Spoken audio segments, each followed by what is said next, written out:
Alors, je vous souhaite la bienvenue pour la 30e excursion solaire d'Énergie solaire Québec.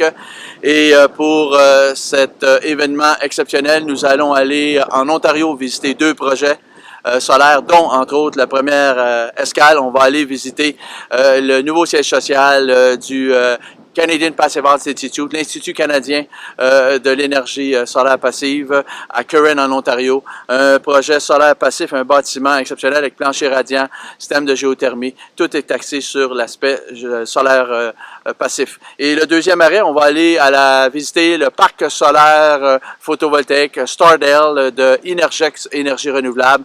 C'est un des 5 plus gros parcs solaires photovoltaïques au Canada. Il y a là, à cet endroit, 145 000 panneaux solaires photovoltaïques fixes qui peuvent produire 33 millions de watts et qui alimentent 3200 maisons. Alors, c'est un projet assez exceptionnel et le système de la centrale Stardale, tous les panneaux solaires sont reliés à l'utilité publique Hydro One. Après ça, on va retourner au Québec pour visiter deux projets, dont le premier projet, ce sera à Varennes. Aller visiter la bibliothèque à consommation net zéro de Varennes, un bâtiment institutionnel exceptionnel au Canada qui est un bâtiment qui produit autant d'énergie qu'il consomme, avec sur le toit 428 panneaux photovoltaïques, avec la capacité de récupérer la chaleur produite par ces panneaux photovoltaïques-là, plancher radiant, géothermie, avec également aussi des systèmes de puits de ventilation passive. Alors, on va aller comme premier arrêt, on va aller visiter le Centre d'interprétation des énergies renouvelables à Richelieu, un immense projet, un beau projet, à vrai dire, un beau projet institutionnel d'éducation populaire avec une éolienne à axe vertical, avec également un système photovoltaïque à pointeur solaire, avec des chauffe-eau solaires, chauffeurs solaires, hydroliennes, plancher chauffant radiant, géothermie. Alors, voilà ce qu'on a sur le menu aujourd'hui pour cette ensoleillée journée de la 30e excursion solaire du 17 octobre 2015. Alors, je vous invite tous, montez à bord et suivez-nous dans cette escapade solaire renouvelable avec Énergie solaire Québec. Bonne journée!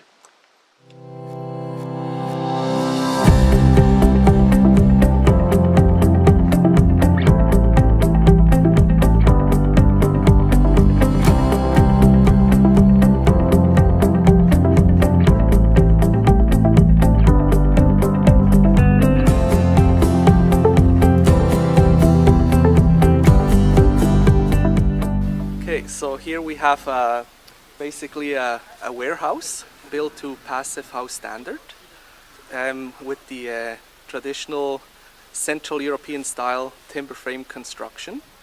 So the whole building is constructed with glue laminated spruce timbers.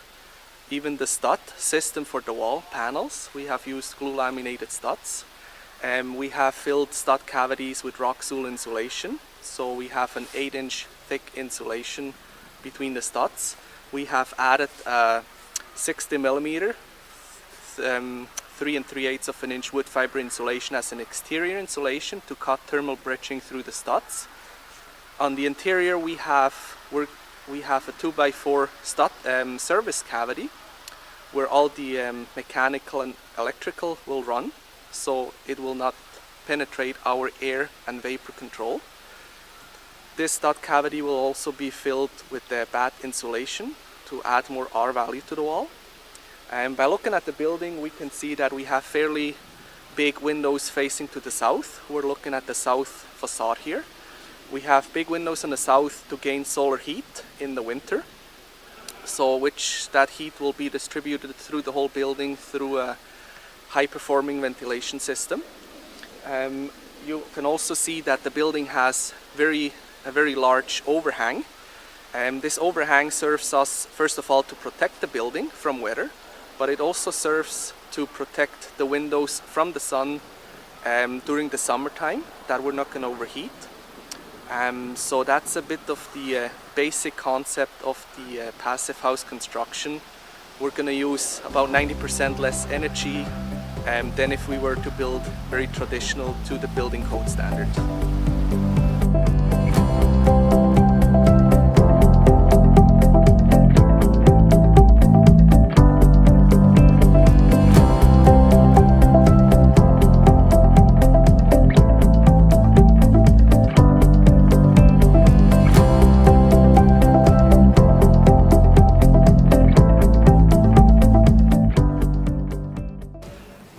accueille dans notre belle nouvelle bibliothèque multifonctionnelle Net Zero.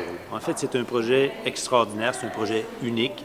C'est le premier bâtiment québécois Net Zero. Puis pour le cadre de la définition, pour s'assurer que tout le monde comprenne bien ce qu'on veut dire par Net Zero, c'est que sur son bilan de consommation énergétique annuelle, notre bibliothèque coûtera 0 $. Parce qu'en été, vous aurez compris qu'avec les 500 panneaux solaires photovoltaïques qu'on a sur la toiture, on produit donc plus d'énergie que l'on consomme. On a la géothermie, on a des sols radiants, on a énormément de technologies dans cette bibliothèque-là. Et cet extra d'énergie-là est renvoyé dans le réseau d'Hydro-Québec. L'hiver, lorsqu'on a besoin d'un peu plus d'énergie, on reprend ce qu'on a renvoyé dans le réseau, on le reprend pour s'assurer qu'au bilan final, on arrive à 0. Bien sûr que c'est un projet qui est ambitieux, c'est un projet qui a coûté plus cher, mais en même temps, ce qu'on réalise et pourquoi on a réussi à bien le vendre et facilement le vendre auprès de notre population, c'est que le projet est passé d'un projet de 5 millions d'agrandissement à un projet d'une nouvelle bibliothèque de 10 millions, mais au final, le plus important, c'est qu'auprès de notre population, l'impact sur leur compte de taxes sera 0 $. Pourquoi? Parce qu'on est allé chercher beaucoup plus de financement, de dons et d'engagement d'entreprises de toutes sortes pour faire en sorte que l'écart soit 0 sur le coût de construction. Jumelé à ça, on a un don philanthropique. Je suis convaincu que vous pourrez aller voir en bas un beau tableau où on avait un objectif d'1 million de dollars de dons d'entreprises. On s'est rendu à 2,3 millions de dollars.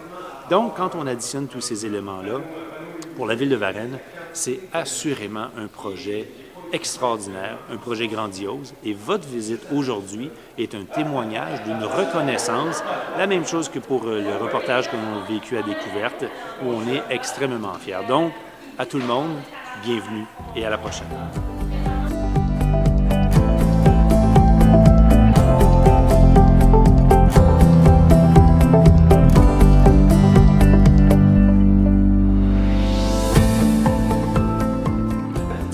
Donc, en 2011, on a commencé un processus de conception intégrée qui a duré un petit peu plus d'1 an. On avait les ingénieurs, les architectes, on avait l'Université Concordia, Cadmet Énergie, la direction générale de la ville, les gens de la bibliothèque qui ont travaillé ensemble là, aux plans et devis et à remettre tout le temps en question pour que le bâtiment puisse rentrer dans les coûts, puisse être innovant en respectant un échéancier.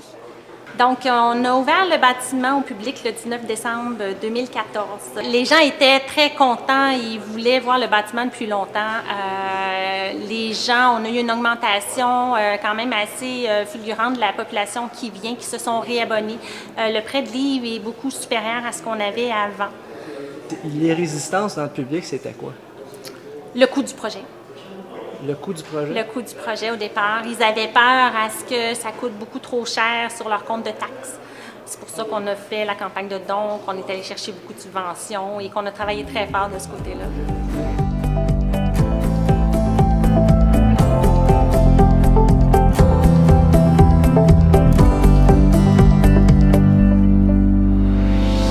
Bonjour, bienvenue au Centre d'interprétation des énergies renouvelables, le CIR de Richelieu. C'est un projet que j'ai monté en 2006. La cour d'école était désuète. On parlait beaucoup d'environnement, d'énergie renouvelable. Donc, j'ai été capable de mobiliser la communauté auprès de ce projet-là. Et en 2007, on a modernisé la cour d'école et on a commencé à construire le bâtiment en novembre 2007. Ça nous a pris 18 mois. Donc, on retrouve plein d'éléments au niveau des énergies renouvelables du centre, donc des panneaux solaires, géothermie, toit vert. On a une serre également, chauffe-air. Donc, en plus de ça, on a plus de 30 ateliers aujourd'hui qui est donné auprès des jeunes. C'est des ateliers qui sont donnés sur les énergies, sur les semences également, l'énergie justement des plantes. On reçoit plus de 2500 jeunes par année. Donc, c'est vraiment un projet qui a fait boule de neige au cours des dernières années. Puis, il y a beaucoup d'écoles dans la région, ils viennent continuellement, année par année, venir visiter le CIR.